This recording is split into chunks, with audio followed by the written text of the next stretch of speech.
The first type of being is the Nephilim. So the giants or Nephilim are believed to be half angels and half man, etc. And now they were mentioned in Genesis chapter 6 verses 4, but also in different parts of the Bible as well. Now one of the popular beliefs is that Nephilim were just considered to be very large, tall people, and also many people believe that no, they were angels that actually had intercourse with humans and gave birth to this offspring, and they were big, half angel, half human type beings. Nephilim also show up in the book of Numbers chapter 13 verse 33, and it says, "And there we saw the Nephilim, the sons of Anak, who come from the Nephilim. And we seemed to ourselves like grasshoppers, and so we seemed to them." Next up is a cherubim. So in the Bible, they are not these cute cuddly winged creatures like they're sometimes represented as. The cherub or cherubim in the plural form are a type of heavenly creature that show up several times in the Bible. So in the book of Genesis, you see that there are two cherub that were sent to guard the entrance to the Garden of Eden after Adam and Eve were kicked out. They also appear in the book of Ezekiel as creatures with 4 wings and 4 faces. They have the face of a lion, the face of an eagle, the face of an ox, as well as the face of a human. Now ancient Israel also incorporated cherubim in the design of the lid of the Ark of the Covenant, and they're also believed to be creatures who travel very fast and very powerful, and they also help to carry the throne of God in heaven. Number 8 brings us to seraphim. Seraph is the singular, seraphim is the plural. And in the book of Isaiah chapter 6, this is the only passage in the Bible that specifically mentions the word seraph, meaning the fiery ones. Now the term also is translated as fiery serpent or fiery dragon. The prophet Isaiah describes seeing them in his vision of God in heaven. He sees God on the throne and he's surrounded by these flying angels called seraphim, and that's found in Isaiah chapter 6 verses 1 and 2. In the Bible, these creatures also have 6 wings, unlike the cherubim that have 4 wings. Now for number 7, I'm going to be grouping some of the beasts together that Daniel sees in his visions.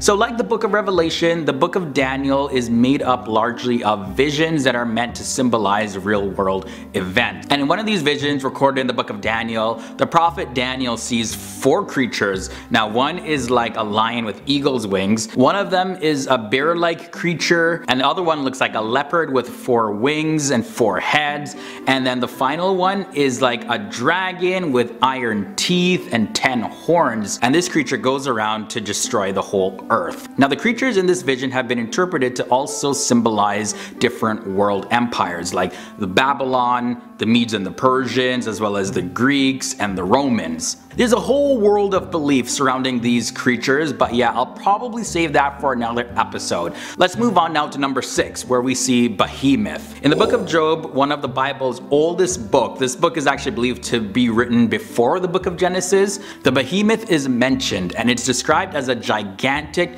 powerful creature, and only God can put this creature under submission. His tail is so large that it's compared to a cedar tree, and this description led many people who believe in creation to claim that the behemoth is in fact a biblical era dinosaur. However, other beliefs is that the term behemoth just refers to a large creature. Some of those creatures may be large animals like a hippopotamus maybe. And then there's Leviathan coming in at number 5. So this is the second great monster that's described in the book of Job. Leviathan, instead of being a land animal, is a giant sea creature, and apparently this creature breathes fire as well. Leviathan can also be found in other myth stories. However, in the Bible though, Leviathan is believed to just represent large water creatures in general, and it's never specified in this Bible what creature is represented with the term Leviathan. So it's kind of leaving us wondering, was Leviathan a type of water creature that used to exist, that's extinct, or maybe it's still out there? Now let's take a look at the first beast of Revelation. So definitely the book of Revelation has a ton of creatures mentioned, but not everybody can agree whether or not these descriptions are actually literal,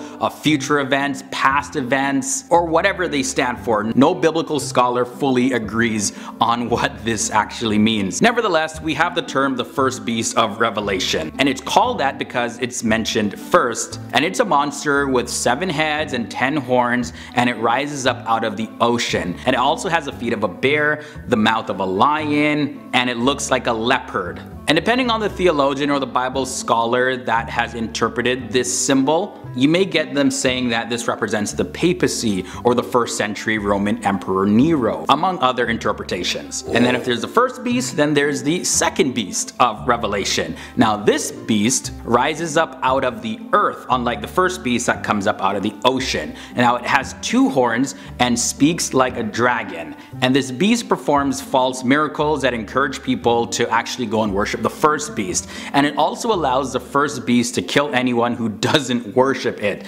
Yeah, so definitely this has been interpreted to mean various different things. Some interpreters even said that this refers to the Prophet Muhammad, and others have even said that this actually represents the United States of America. The dragon / the devil is up next, and this is another beast mentioned in Revelation, the great dragon, and he's described as having 7 heads and 10 horns. And he also has a tail that sweeps out 1/3 of the stars out of the sky. However, the disciple John, who wrote Revelation, does identify that this dragon symbolizes Satan himself, who fights against God's angels, and he's cast out into hell, and he takes 1/3 of the angels with him, and angels are represented by the stars that the dragon's tail brings down from heaven.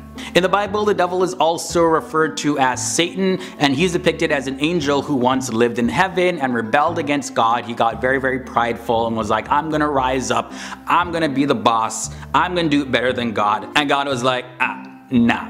And finally, number 1, we have the locusts with human faces. Okay, so I put these guys at number 1 because to me they are probably the one creature mentioned in the Bible that I'm literally praying are symbolic of something else and not actual locusts with humans' faces, because how they're described is just straight up creepy. So the passage goes like this: Then from the smoke came locusts on the earth, and they were given power like the power of scorpions of the earth, and they were allowed to torment them for 5 months, but not to kill them. And their torment was like the torment of a scorpion when it stings someone. In appearance, the locusts were like horses prepared for battle, and their heads were what looked like crowns of gold, and their faces were like human faces. And that's found in Revelation chapter 9 verses 3 to 10. Also, the book of Revelation talks about 10 plagues, and these locusts are given 5 months to torment people, and they'll also destroy all of the plants in sight. And I mean, they're given tails like scorpions to sting people. Yeah, really hoping that one is symbolic. Prophecy at number 10 is one about fake messiahs. In the book of Matthew chapter 24 verse 5, it said, many false messiahs will come claiming that I am Jesus, and they will be able to deceive many. So when we look in the past 50 years, we have heard of almost 1,100 leaders who have claimed that they are Jesus Christ. In Davao City of the Philippines, for example, the people had their own Christ, and the person's name was Pastor Apollo, who claimed to be Jesus incarnate. And this is just one example. Moving on to number 9, let's talk about wars and rumors of wars. Matthew 24 verse 6 to 7 says, you will hear of wars and rumors of wars, but you will not be troubled, and this shall pass. Nations will rise against other nations, and kingdom will rise against other kingdoms. Now, as you all know, there have been many different reports and talks and even speculations that, hey, we're on the verge of World War III. Now, just in the past 50 years alone, there have been around, it's an estimated 300 different wars that have happened, and so many more nations now have nuclear powers. So this is what makes this prophecy so scary. The prophecy at number 8 has to do with increasing hunger in the world. Matthew 24 verse 7 says, and there shall be hunger and pestilence. We can only imagine how horrible